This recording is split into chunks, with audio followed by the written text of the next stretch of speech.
We're going to begin tonight with the cleanup. The snow tapered off this morning for most people living in the Front Range, but it has not completely melted away. The heavy wet snow created a few issues over the last 24 hours for most of us. This storm followed the same pattern, beginning with rain on Thursday afternoon. And this little girl, like many of us, she sat there and wondered if the rain would turn to snow. Well, you know what? It did. It really did. And by the time the sun set, the snow was coming down, causing some damage, in fact. Look at this tree branch that fell on a truck. And similar incidents were reported throughout the night. A few schools closed when they saw the snow on the ground this morning, and cleanup crews stayed busy cutting up tree branches and repairing power lines, including at my house where power was out for 4 hours. Yikes. We saw people trying to make the most of the snow while it's here.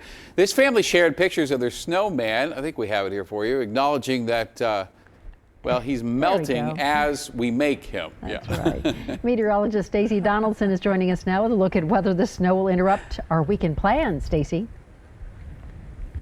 That's right. Rockies game canceled for tonight, doubleheader tomorrow. And we had between 6 and 12 inches of snow here from Denver all the way up into Aspen Park. So a lot of good wet snow here for the Front Range. We need the moisture. We've heard that time and time again. And we will continue to see a few scattered flurries in through tonight. But this storm is really moving away. And so we're going to see improving conditions going into the next 24 hours. So temperatures are still very cool. We only hit 30s for afternoon highs today. We still have some light snow showers across the eastern plains and up in the high country. Here around Denver, not a lot has been happening, and we'll see a few flurries, as I mentioned, here and there, but most of the snowfall will be off to our west and down to our south. We have winter weather advisories in southern Colorado thanks to the snow that will keep falling in through tomorrow.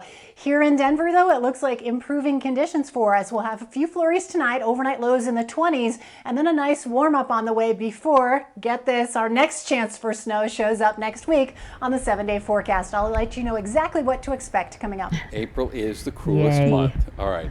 Well, in a perfect world, you might have picked sunnier weather for the first weekend that many COVID restrictions are lifted. Today, local control went into effect, and for most counties, it means there is a path to fully reopening. Denver7 Sloan Dickey is live in Douglas County, where nearly everything is fully open right now. Sloan? That's absolutely right. And it was a great day to open 100% indoors because I don't know how many people actually want to sit outside today. But we spoke with business owners and they said that they're excited to return to what they call business as usual. However, we did speak with some health experts who say it might be a little too soon.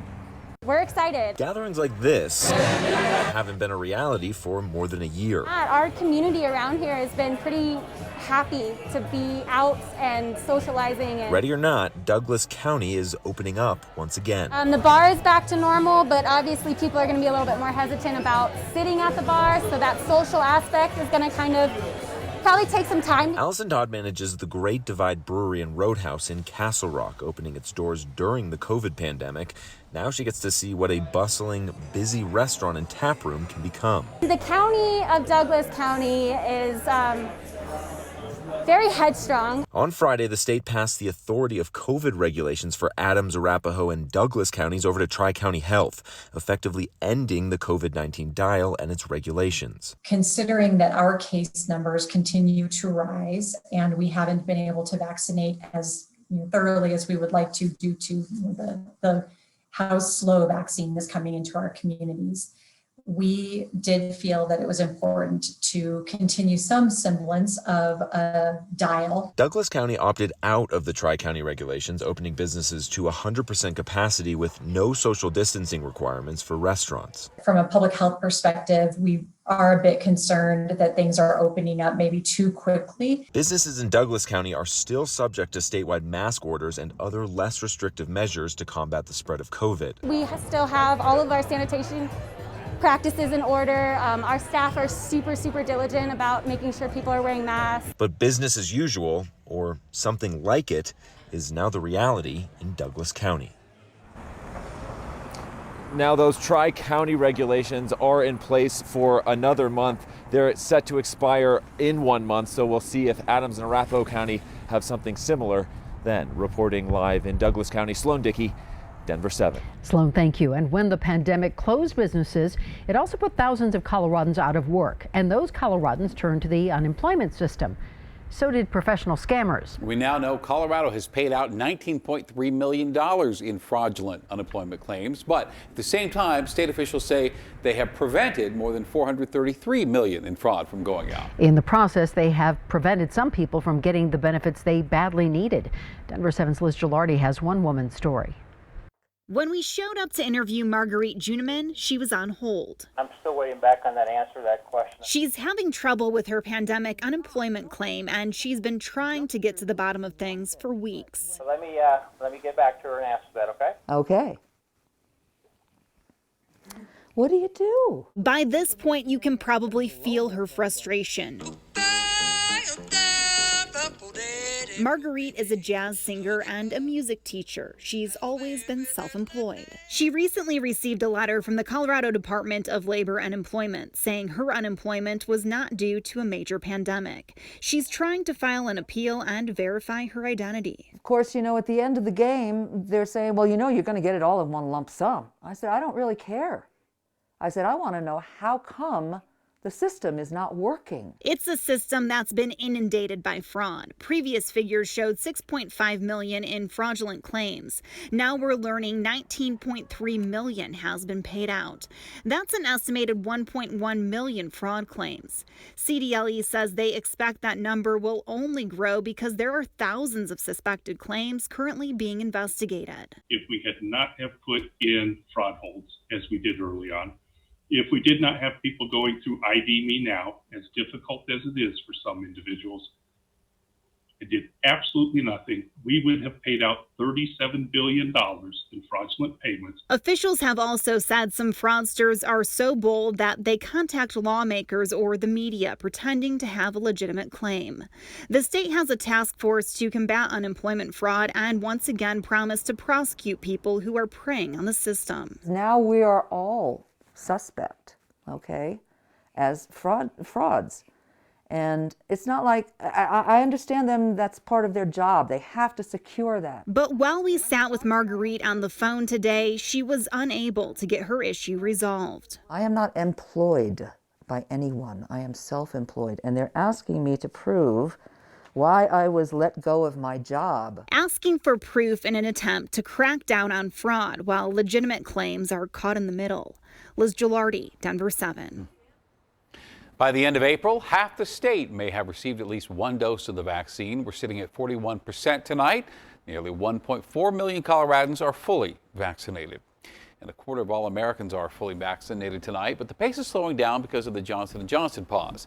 Colorado was projected to give tens of thousands of J&J doses next week. Of course, that's going to happen right now. It looks like the earliest the pause will be lifted is next Friday, when a CDC advisory panel meets to review data on the 6 blood clots that may be linked to the Johnson & Johnson vaccine. So most vaccination clinics have switched to Pfizer and Moderna. And in Denver right now, the focus is to get Latino men vaccinated since they statistically are behind on vaccination rates compared to the rest of the population. Now, I talked to the Denver Mayor's Community Outreach Director, who says the strategy is to go where men are on the weekends, places like church, even soccer games, and reaching out to local Spanish-speaking organizations like the Salvadoran, Colombian, and Peruvian groups. Many times if they take off a few hours or a day, they don't get paid for that. And so that's why we're making sure that we have weekend events where folks can go on a Sunday when they usually don't go to work, right? When they go to La Pulga, when they go to on Federal, they do, they go cruising. We're using the time that they have already off to ensure that they have access to the vaccine. Christian Jimenez is part of the Denver Mayor's Ambassador Program, working to get the word out in Spanish and in English on Facebook and TikTok and WhatsApp. There is a vaccination clinic Sunday at Sacred Grace Church in Inglewood. You can go to the denvergov.org to find sign-up information in both Spanish and in English. The police in Indianapolis have not identified any of the 7 people who were murdered by a mass shooter overnight at a FedEx facility. A gunman stormed in, just started firing at random. About 100 people were there at the time. 7 were killed, several others were injured, and a dozen workers were left scrambling to get to safety. 4 shots went off. Somebody went behind their car to the trunk and got another gun, and then I saw one body on the floor. I'm a little overwhelmed. I've worked here for 10 years. FedEx is providing counseling for those who were there, which is this facility, the second largest FedEx hub in the world. And police say the gunman took his own life at the scene. He has been identified tonight, 19-year-old Brandon Hull, a former FedEx worker who hasn't worked at that facility since last year. Police confiscated a gun from him last March because he was making suicidal threats and considered a dangerous person. It's not clear how he may have obtained the weapons used in this shooting. And the White House lowered flags to half staff in honor of the shooting victims. By some measures, this is the 45th mass shooting in the United States just in the last month. The White House said today that it's up to Congress to make any change to our gun control laws. Senate Majority Leader Chuck Schumer said in a tweet, "I will bring legislation to prevent gun violence to the Senate floor for a vote." Temperatures only in the 30s for the Front Range today. Coming up, I'll let you know when we'll finally start to warm things up. Plus, the state needs more daycares. Daycare operators are looking for more business, but keep running into red tape. Our rule book is about 425 pages long, if you count all of them together. We'll show you the solution that can make both sides happy. And one Colorado school is apologizing for a homework assignment that revolved around the N-word.